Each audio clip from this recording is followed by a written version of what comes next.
Hey, Dr. Berg here. In this video, we're going to talk about fibromyalgia. I had several requests for it, so I'm just going to show you one of the many things that I do. And of course, it's not going to fix the whole thing, but it'll help improve the condition. You're going to need someone to do it on you, but this is the video, the training video of how to do the procedure. It's an acupressure procedure that you can learn.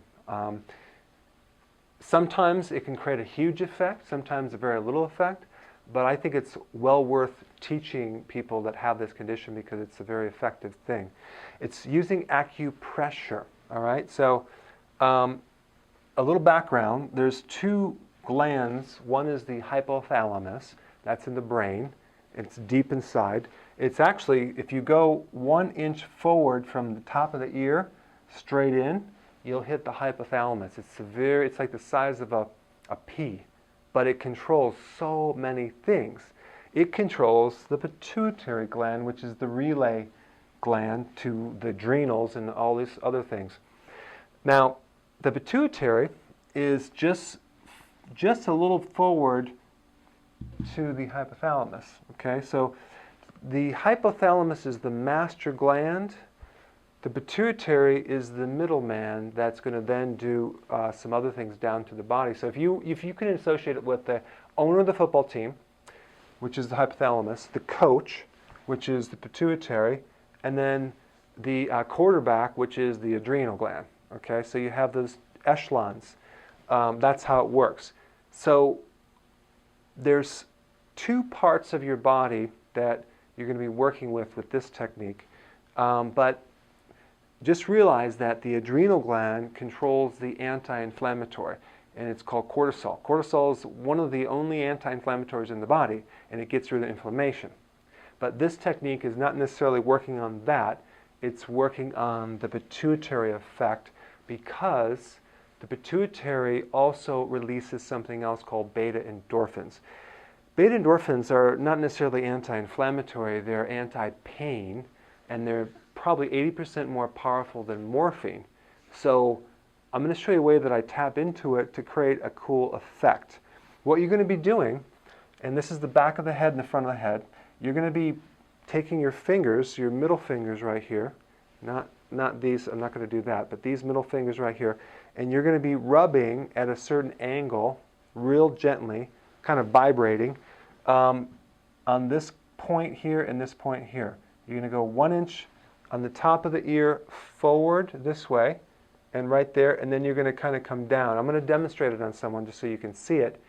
And then while you're rubbing these 2 points very gently, you don't have to do it hard, you're going to have the person either touch a place that they have inflammation or move a joint that's inflamed. So you have those two options. Now you're going to say, well, the whole body hurts. I understand that, but just take one part at a time. So let's say we want to take a wrist or a finger or a foot or an ankle or the neck or the shoulders. You're going to take that and you're going to have them move that joint as you're doing these points or pressing a sore joint while you're moving the point, and you're going to ask them, tell me when it reduces. Okay, more, and then you'll find the next spot. Okay? So let me just demonstrate how to do this and you'll have more understanding of it. Okay, so here we are. We have the ear right here, and then we have 1 inch forward. Okay, just about the width of my thumb, which is my thumb is very, very wide. So we're going to come right here, and I'm not flipping you off, by the way, and I'm going to come at an angle down this way. Okay, but I'm just going to do that right there. I'm going to do it on both sides, same spot, and I'm just vibrating my fingers like this at 45 degrees roughly, just like that. And you're going to do this for like 2 minutes. And you can stop and rest.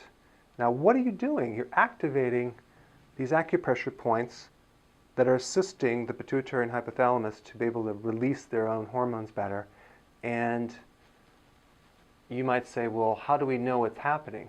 Well, you'll see when you do this technique. You'll see the results. You'll see the inflammation go down so you know if something's happening. So it's just a technique that I developed as part of my fibromyalgia workup. So you would vibrate this right here at 45 degrees right here, very softly. It doesn't have to be hard. Make sure you don't mess up the person's hair. And I like to vibrate it like that. That's the exact motion that I do right there. Okay? Okay, so as he's bending his wrist, like he has, let's say he has wrist pain, and you're just going to bend it right there. Yeah. And I'm just going to ask him, while I do this, I'm going to ask him, tell me when it feels a little better. And it's going to start loosening up if it's really stiff or a problem. Okay? So he can move the joint, right? Or he can press on, let's say there's some arthritis on his thumb. So go ahead and press like on your thumb, right here. Yeah. And find a spot that you can press. So let's turn around like that. Let's say he's pressing on this point.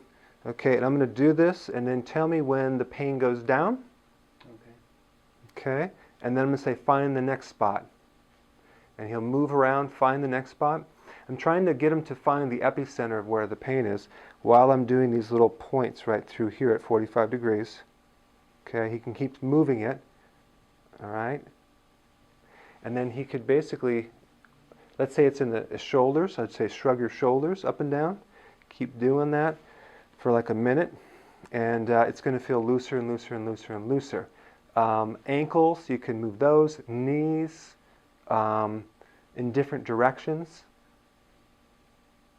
You can press on a point on your leg or your ankle that's been not healing. And so go ahead and try this technique out for fibromyalgia and see if it works for you. Hope you enjoyed the video.